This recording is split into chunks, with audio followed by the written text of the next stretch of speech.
Alléluia, alléluia. Est-ce que nous pouvons acclamer le nom du Seigneur Jésus-Christ pour ses hauts faits, pour tout ce qu'il accomplit dans la vie de chacun de nous, oh, pour ses merveilleuses grâces dans la vie de notre région de l'Atlantique Nord, dans la vie du bureau, oui, qui coiffe cette région au niveau des assemblées de Dieu. Ah, est-ce que nous pouvons encore acclamer le Seigneur pour l'œuvre qui se fait au niveau des deux sections, Calavi 1 et Calavi 2. Ah, nous bénissons le Seigneur pour ces leaders qu'il a donnés à l'Église au niveau régional et au niveau sectoriel. Que toute la gloire soit rendue à l'Éternel des armées. Amen, amen, amen. Alors, ce 29 soir, nous débutons notre convention régionale qui va finir le 1er septembre. Alors, nous sommes vraiment dans la joie d'écouter la parole de Dieu. Alors, soyons prêts pour vraiment recevoir tout ce que le Seigneur va nous enseigner. Et bien avant d'entrer dans le vif du sujet ce soir, bien avant d'écouter la parole de Dieu, nous allons ensemble louer le Seigneur. Est-ce que nous pouvons nous tenir sur nos pieds pour adorer le Seigneur ensemble? Est-ce que nous pouvons élever nos voix et adorer le Seigneur avec le groupe musical? Amen, amen, amen. Est-ce que tu peux élever tes mains?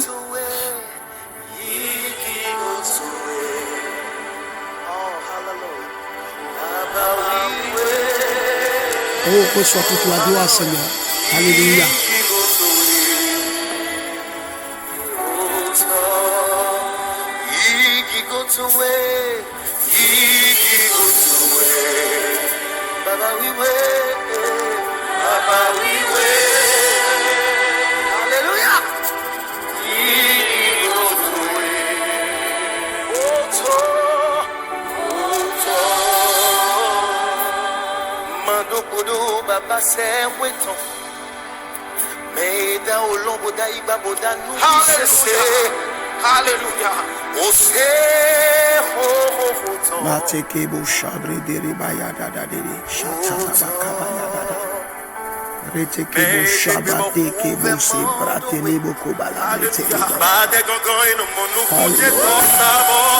Gloire à Jésus. Alléluia. Gloire, gloire, gloire au ressuscité. Gloire au ressuscité.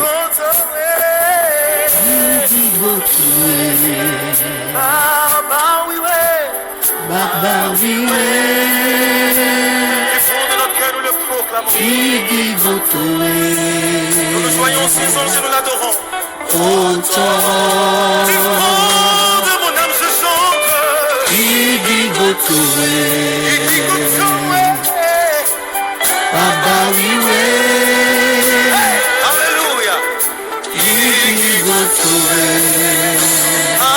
Alléluia.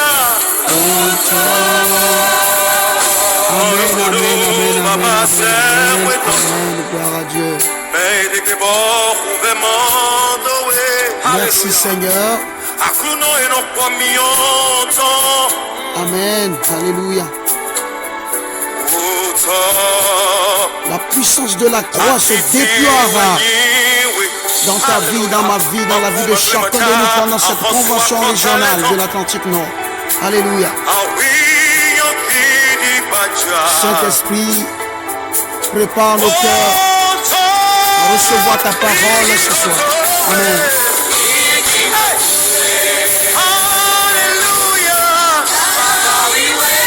Merci pour ton action, Saint-Esprit.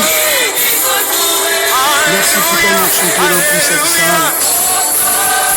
Amen. Merci Seigneur. Merci Seigneur. Merci.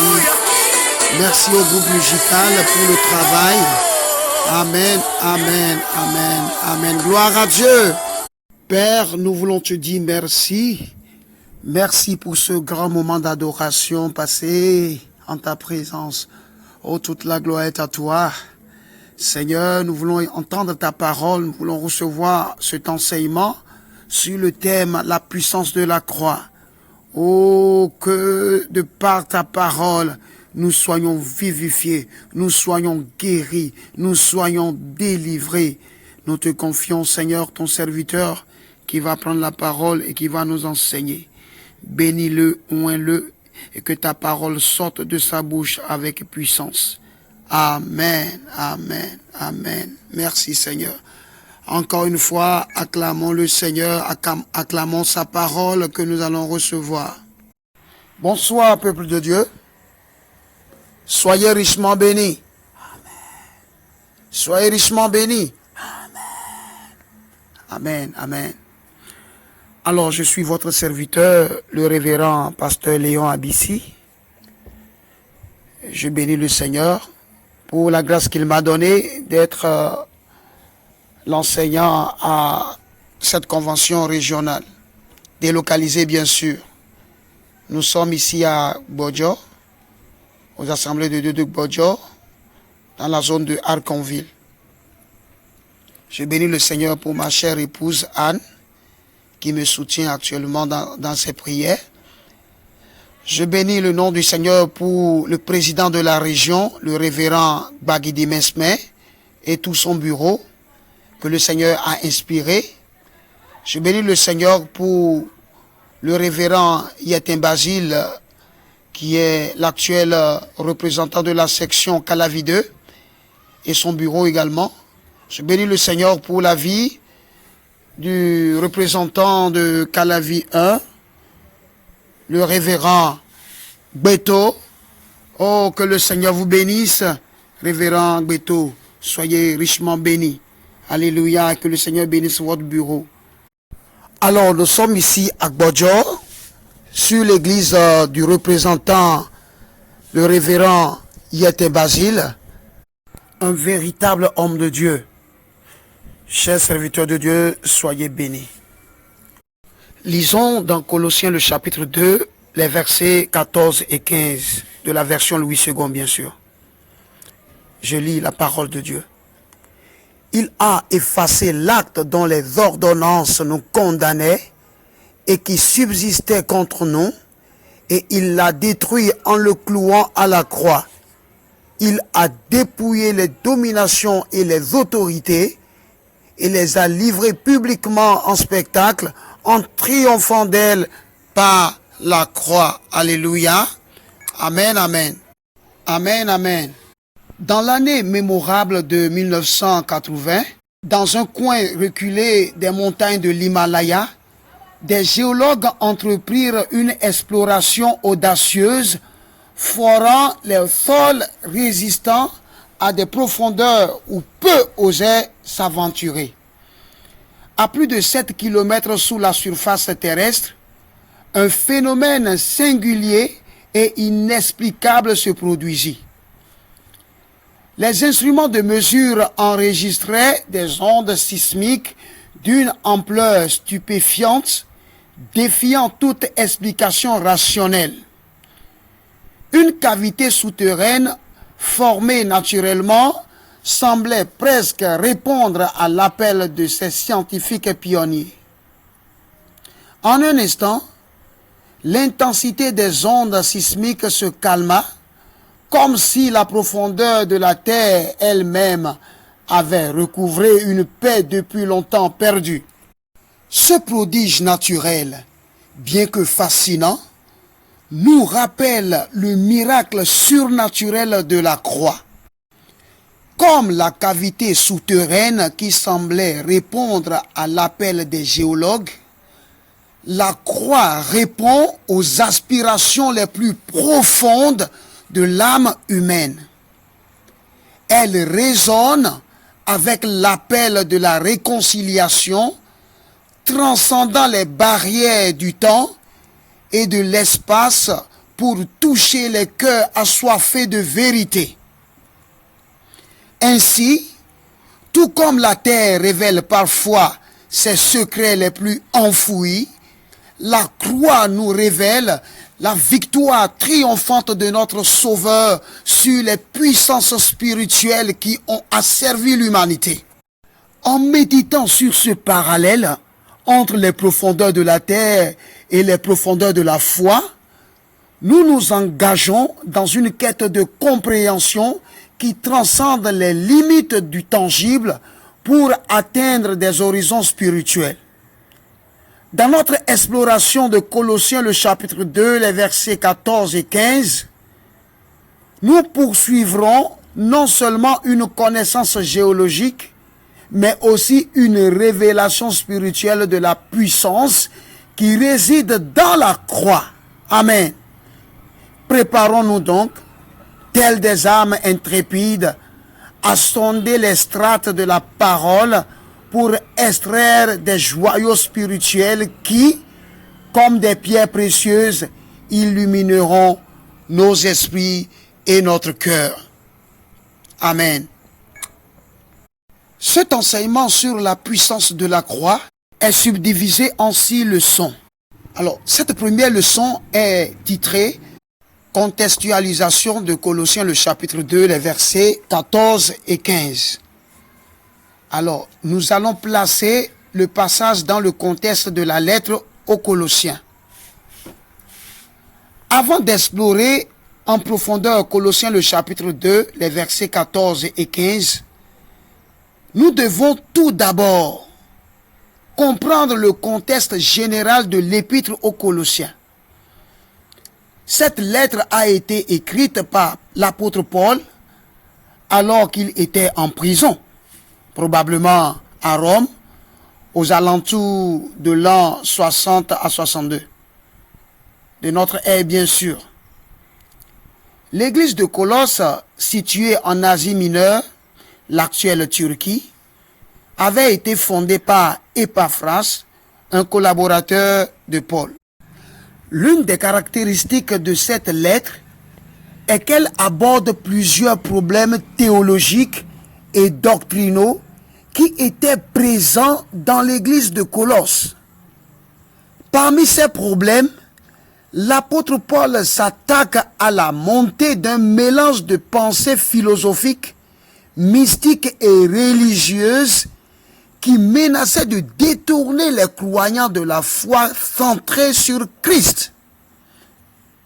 Alors, ce mélange hétéroclite de croyances était souvent désigné sous le terme « la philosophie vide », selon Colossiens le chapitre 2, le verset 8. Explorons à présent la situation et les enjeux auxquels l'apôtre Paul répond dans ce message. Lorsque nous nous penchons sur Colossiens le chapitre 2, les versets 14 et 15, nous découvrons que ces versets font partie de la réponse de Paul à ces problèmes doctrinaux spécifiques qui affectaient les croyants de Colosse. Voici quelques-uns des enjeux clés que Paul aborde dans ce passage. Premièrement, il s'agit de l'annulation des dettes spirituelles. L'annulation des dettes spirituelles. Paul utilise une imagerie juridique pour expliquer que Jésus a annulé, je dis bien que Jésus a annulé l'acte dont les ordonnances nous condamnaient. Alléluia. Nous sommes dans le verset 14 de Colossiens le chapitre 2. L'acte dont les ordonnances nous condamnaient ont été annulés. Amen. Cela évoque l'idée que la loi religieuse qui condamnait l'humanité à cause du péché a été abolie par la mort expiatoire de Christ sur la croix. Oui. Les croyants ne sont plus sous la condamnation de la loi, car leurs péchés ont été pardonnés. Deuxièmement, il s'agit de la victoire sur les puissances spirituelles. Paul mentionne que Jésus a triomphé des puissances et des autorités spirituelles, les exposant publiquement. Gloire à Dieu. Nous sommes là au verset 15. Il fait allusion à la croyance en des puissances démoniaques ou angéliques qui étaient vénérés, je dis bien vénérés, dans certaines formes de mysticisme de l'époque. L'apôtre Paul déclare que la croix de Christ a vaincu, je dis bien, a vaincu ses forces et les a rendues impuissantes à jamais. Alléluia, alléluia.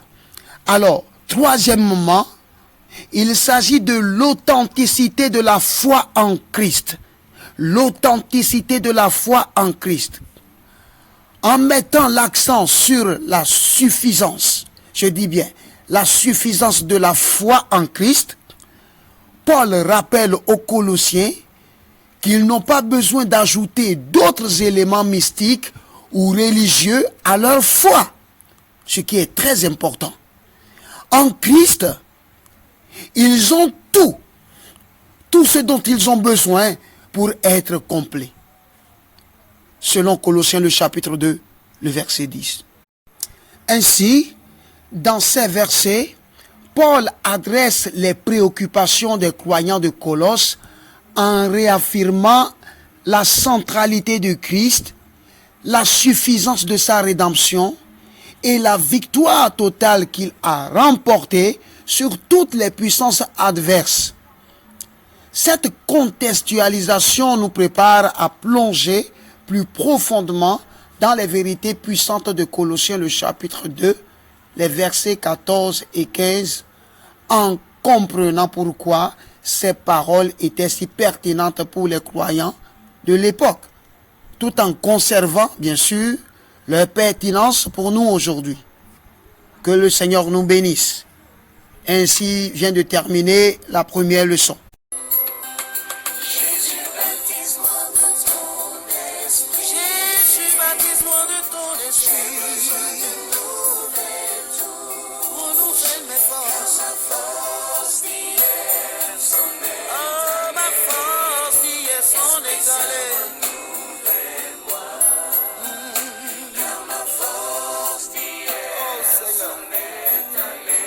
Renouvelle mes forces.